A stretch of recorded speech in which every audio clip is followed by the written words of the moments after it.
मेरा नाम राहुल है। मैं अपने भाई और भाभी के साथ शहर से थोड़ा दूर गांव के घर में रहता हूँ।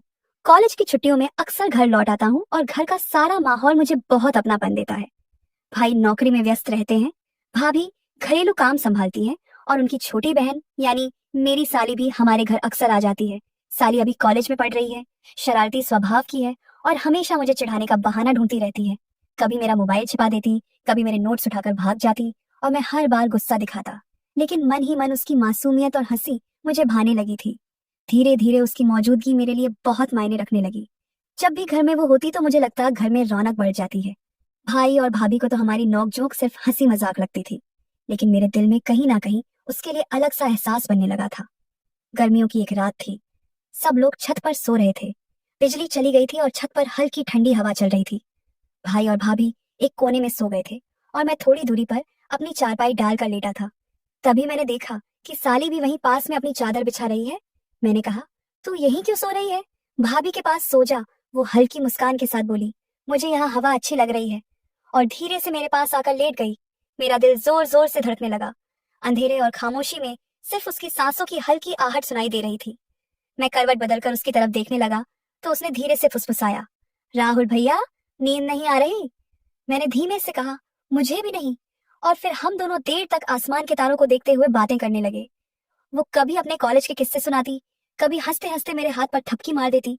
उस रात की खामोशी में उसके पास होने से जैसे मेरे अंदर तूफान उठ रहा था। एक तरफ मन डर रहा था कि कहीं भाई भाभी जाग ना जाएं, और दूसरी तरफ दिल ये चाहता था कि रात कभी खत्म ना हो। उसकी नजदीकी ने मेरे अंदर छिपे जज्बातों को और भी गहरा कर दिया, और उस रात के बाद से हमारे रिश्ते का रंग बदल गया। अब हम पहले जैसे नहीं रहे। अब हमारी हर नजर, हर मुस्कान, हर मुलाकात में एक नया राज छुपा रहने लगा। वो रात मेरे लिए जिंदगी की सबसे अनोखी रात बन गई, क्योंकि उस रात साली पहली बार मेरे बिल्कुल पास आकर लेटी थी। उस रात के बाद से मेरे और साली के बीच का रिश्ता बदल गया था। पहले तो हम सिर्फ मजाक और छेड़खानी तक ही सीमित रहते थे, लेकिन अब जब भी वो मेरे पास आती तो उसकी आंखों में मुझे कुछ और नजर आने लगा था, और शायद मेरी आंखों में भी। भाई सुबह जल्दी जल्दी ऑफिस चले जाते और भाभी घर के कामों में लग जाती। ऐसे में मैं और साली अक्सर अकेले रह जाते। वो कभी किताब लेकर आती और कहती, राहुल भैया मुझे समझा दो। तो कभी मोबाइल पर गाने सुनते हुए मेरे पास बैठ जाती। मैं जानता था कि उसका मेरे पास यूं आना कोई साधारण बात नहीं है, लेकिन फिर भी मैं अपने मन को समझाता रहा कि शायद मैं ही ज्यादा सोच रहा हूँ। लेकिन कई बार ऐसा हुआ कि जब मैं कमरे में पढ़ाई कर रहा होता तो वो चुपके से आकर पीछे बैठ जाती और बालों की छोटी खोलकर कहती, मेरे बाल बना दो ना। और जब मैं उसके बालों को छूता तो दिल की धड़कन और तेज हो जाती। एक दिन तो हद ही हो गई। भाभी बाजार गई हुई थी और भाई शहर से बाहर मीटिंग में थे। घर पर सिर्फ मैं और साली थे। मैं ड्राइंग रूम में लेटा हुआ था और टीवी चला रखा था। अचानक वो आई और मेरे पास बैठकर बोली, राहुल भैया, आज तो घर सुनसान लग रहा है। मैंने हंसते हुए कहा, क्यों, डर लग रहा है क्या? स्पार्क। तो उसने मेरे हाथ को हल्के से पकड़कर कहा, थोड़ा थोड़ा। उस स्पर्श ने मेरे शरीर में जैसे बिजली दौड़ा दी। मैं चौंका, लेकिन उसने अपना हाथ नहीं छोड़ा, बल्कि मेरे और करीब आकर सिर मेरे कंधे पर रख दिया। उस पल मुझे समझ नहीं आया कि क्या करूं, लेकिन उसकी मासूमियत और अपनापन ऐसा था कि मैंने भी उसे पास आने दिया। हम दोनों देर तक वहीं बैठे रहे। टीवी पर कोई फिल्म चल रही थी, लेकिन हमारी निगाहें सिर्फ एक दूसरे पर टिकी थीं। उस दिन पहली बार मुझे एहसास हुआ कि ये रिश्ता अब सिर्फ जीजा साली तक सीमित नहीं रहा। इसमें कुछ और गहराई आ चुकी है। रात को जब सब लोग छत पर सो रहे थे तो फिर वही हुआ। भाई और भाभी सो गए और साली फिर धीरे धीरे मेरी चारपाई पर आकर लेट गई। उसने धीमे से कहा, राहुल, मुझे नींद नहीं आ रही। मैंने कहा, क्यों? कहा ना कंपोनेंट प्लेसमेंट। तो बोली, पता नहीं, बस मन बेचैन है। उसकी बातें सुनकर मुझे लगा कि वो भी वही महसूस कर रही है जो मैं कर रहा हूँ। मैं उसके बहुत करीब था। उसकी खुशबू, उसकी सांसें, सब कुछ मेरे दिल को छू रहे थे। उस रात हम दोनों देर तक चुपचाप एक दूसरे के पास लेटे रहे, बिना कुछ कहे, लेकिन आंखें सब कुछ कह रही थी। वो मेरे पास ऐसे सिमट आई जैसे उसे यकीन हो गया हो कि मैं उसे कभी दूर नहीं करूंगा। और सच कहूं तो मेरे दिल को भी उसी पल ये यकीन हो गया कि ये रिश्ता अब जिंदगी भर मेरे साथ रहेगा।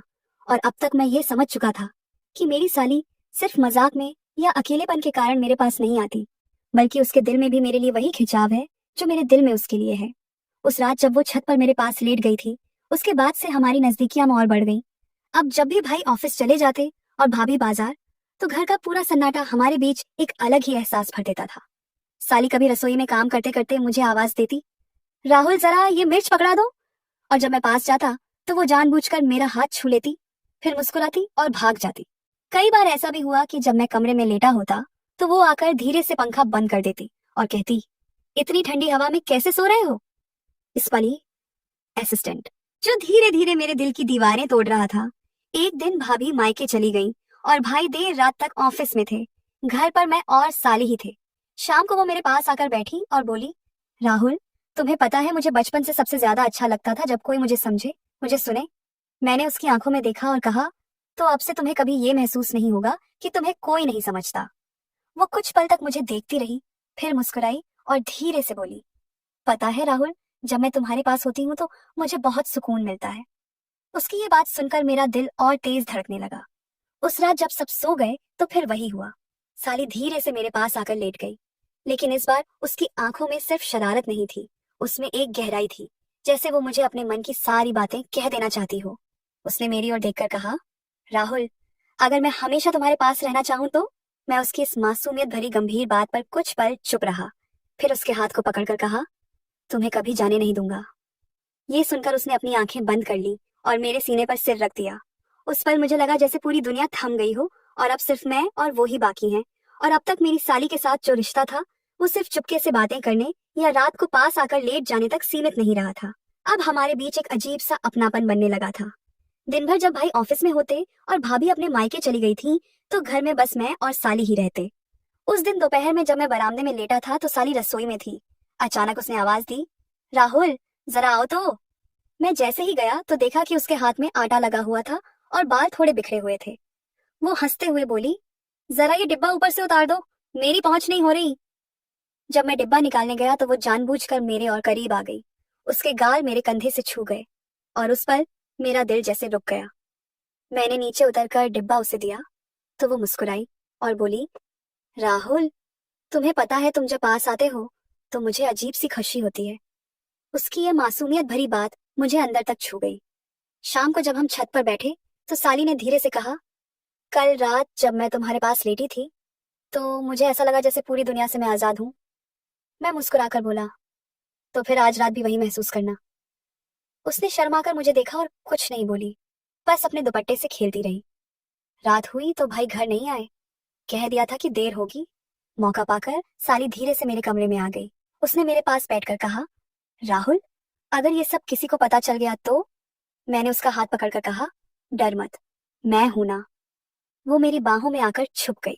उस पल घर का हर कोना जैसे हमारी सांसों से भर गया था। उसके चेहरे की मासूम हंसी और आंखों की गहराई मुझे पागल बना रही थी। धीरे धीरे हमारी ये नजदीकियां अब छिपाना मुश्किल होने लगी। दिन में हम नजरें मिलाते और रात को चुपके से पास आ जाते। और हर बार साली का दिल जैसे और खुलता जाता। उसकी बातों में अब सिर्फ शरारत नहीं बल्कि मोहब्बत भी झलकने लगी थी। और अब मुझे ये एहसास होने लगा था कि साली सिर्फ मेरी आदत नहीं बन रही थी बल्कि मेरी जिंदगी का हिस्सा भी बनती जा रही थी। पहले तो लगा था ये बस एक छुपी हुई चाहत है जो रात को छत पर उसके पास लेटने तक सीमित रहेगी, लेकिन अब हालात बदल रहे थे। उस दिन दोपहर में भाई अचानक घर जल्दी आ गए। मैं हॉल में बैठा था और साली रसोई में काम कर रही थी। जैसे ही भाई ने साली को देखा तो बोले, अरे, तुम इतनी थकी थकी क्यों लग रही हो, सब ठीक तो है? साली ने मेरी तरफ देखा और फिर बोली, कुछ नहीं, बस नींद पूरी नहीं हुई। मैं मन ही मन मुस्कुराया क्योंकि मुझे पता था कि उसकी ये अधूरी नींद किस वजह से थी। रात हुई तो भाई और भाभी अपने कमरे में चले गए। मैं हमेशा की तरह छत पर आ गया और थोड़ी देर बाद साली भी धीरे से आई, लेकिन इस बार उसके चेहरे पर थोड़ी घबराहट थी। उसने आते ही कहा, राहुल, आज मुझे बहुत डर लग रहा है। अगर किसी दिन ये सब राजा खुल गया तो क्या होगा? मैंने उसका हाथ पकड़कर धीरे से कहा, डरने की जरूरत नहीं, हम सब संभाल लेंगे। वो मेरे पास लेट गई और बोली, तुम्हारे पास रहकर मुझे लगता है जैसे मैं अपने असली घर में हूँ। उस रात हम दोनों चांद की रोशनी में बहुत देर तक बातें करते रहे। साली ने पहली बार अपने दिल की बातें खोली। कैसे बचपन से उसे प्यार की कमी महसूस हुई, कैसे सबकी उम्मीदें उस पर लदी रहती थीं, और कैसे मेरे पास आकर उसे सुकून मिलता है। मैं चुपचाप उसकी बातें सुनता रहा और हर बार जब उसकी आंखें भर जाती तो मैं उसे अपने सीने से लगा लेता। धीरे धीरे मुझे लगने लगा था कि ये रिश्ता अब सिर्फ छुपी मुलाकातों का नहीं रहा। हम दोनों के दिल अब सचमुच जुड़ चुके थे और इसी जुड़ाव ने हमारी मोहब्बत को और गहरा बना दिया। और अब कहानी उस मोड़ पर पहुंच चुकी थी जहां डर और रोमांच दोनों साथ साथ चल रहे थे। एक रात हमेशा की तरह साली मेरे पास छत पर आकर लेट गई। हम दोनों धीरे धीरे बातें कर रहे थे, तभी अचानक नीचे से दरवाजा खुलने की आवाज आई। हम दोनों के होश उड़ गए। मैंने धीरे से उसके कान में कहा, कोई आया है, जल्दी से चुप हो जाओ।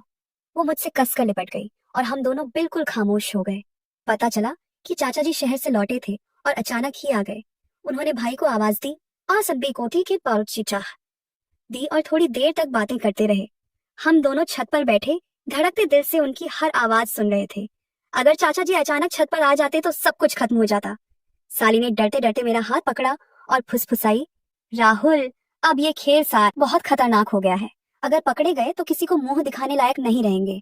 मैंने उसकी आंखों में देखा और धीरे से कहा, डर मत, जब तक मैं हूं तुझे कोई छू भी नहीं सकता। उसकी आंखों में भरोसा साफ दिख रहा था, लेकिन उसके चेहरे पर डर भी साफ झलक रहा था। उस रात हम दोनों ने ठान लिया कि अब जरा संभल कर मिलेंगे। दिन में बिल्कुल अनजान बनकर रहना और सिर्फ रात को ही एक दूसरे के पास आना। लेकिन दिल का हाल कौन छुपा सकता है। अगले ही दिन जब भाभी रसोई में साली को छेड़ते हुए बोली, आजकल तो तू बहुत खिली खिली लग रही है, राज क्या है?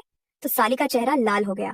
मैं दूर बैठा सब देख रहा था और मेरे होठों पर हल्की मुस्कान आ गई। अब मुश्किल ये थी कि घर के लोग धीरे धीरे कुछ नोटिस करने लगे थे। भाई तो हमेशा काम में लगे रहते, लेकिन भाभी की नजरें तेज थी।